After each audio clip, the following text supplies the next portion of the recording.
طاجين درت بصيله مشلضه، شويه ديال اللحم، المهم اللحيمه داكشي اللي قسم الله.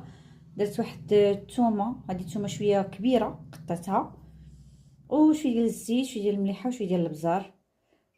غنقلي هاد اللحيمه هادي مع البصله. خليت اللحيمه تقلات شويه، دابا غادي نزيد ليها سكينجبير والبزار. كما كتعرفوا انا ما كنديرش التحميره في الطياب.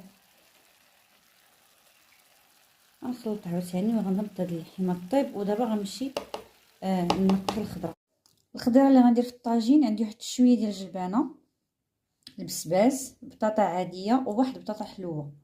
عندي هنا زويتنات حمرين، واحد الحاره، وقزبور ومعدنوس مقطعين.